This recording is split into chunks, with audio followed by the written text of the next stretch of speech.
Hi everyone, welcome to Canon Quick Tips. This is our newest series that we hope will help you learn more about your Canon gear and just maybe provide a little inspiration along the way. And in this episode, I'm going to be talking about, what am I going to be talking about again?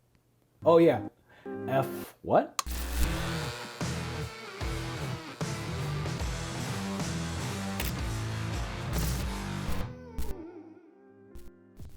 Thanks for tuning in. Mason from Canon here, and let's learn about f-stops and aperture. First, let's start with aperture. Aperture is an adjustable opening inside your lens that allows light to pass through to the imaging sensor in the camera body. And the way you're able to control the amount of light or the size of the aperture is by changing the f-stop of the lens. F-stops are measured in increments. You may have heard that the smaller the f-stop number, the bigger the aperture. And the bigger the f-stop number, the smaller the hole.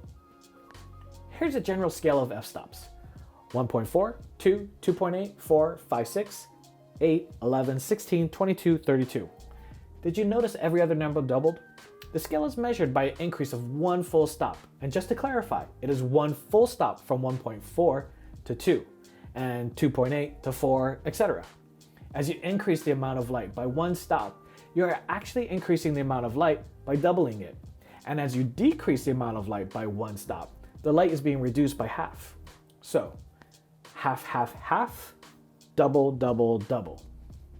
Pro tip, if you even need more control of light, in some cameras you can change exposure increments from half stops to third stops. In most situations, lenses will have the maximum f-stop listed on the lens. For example, with the RF 50mm f1.2L USM lens, the f-stop is here. Yep, right there as f1.2. I can open the aperture to its widest maximum aperture at f1.2. But what you don't see listed is the minimum aperture, and with the RF 50mm, it can close down to f16. But what does f1.2 mean, and why can't all lenses go to f1.2?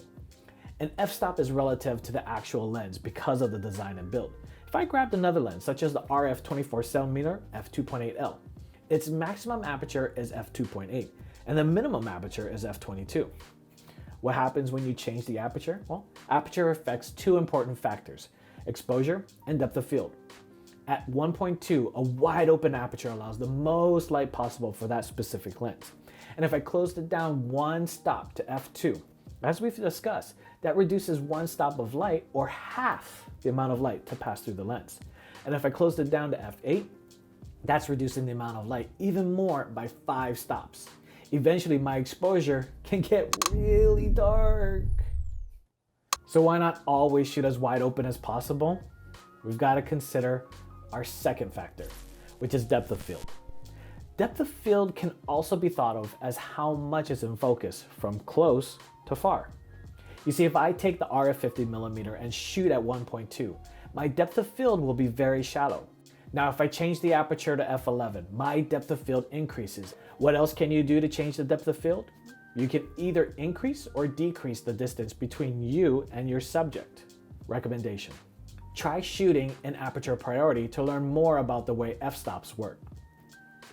Putting it into practice. Try experimenting with different aperture settings to learn about different creative techniques to add depth into your images. Use a large aperture and shoot wide open to keep a subject tack sharp, but maybe blur out the background and eliminate distracting elements. This creates what's known as bokeh, and one of the major reasons for having your own lens with a large aperture. Thanks for joining us on our first episode of Quick Tips. Be sure to like and subscribe if you enjoyed the content. And as always, please be sure to leave a comment or question down below, and we'll do our best to get back to you. Thanks again for joining us for our first Quick Tips. We'll be back again with another episode. Until then, keep having fun, and thanks for watching. Mahalo.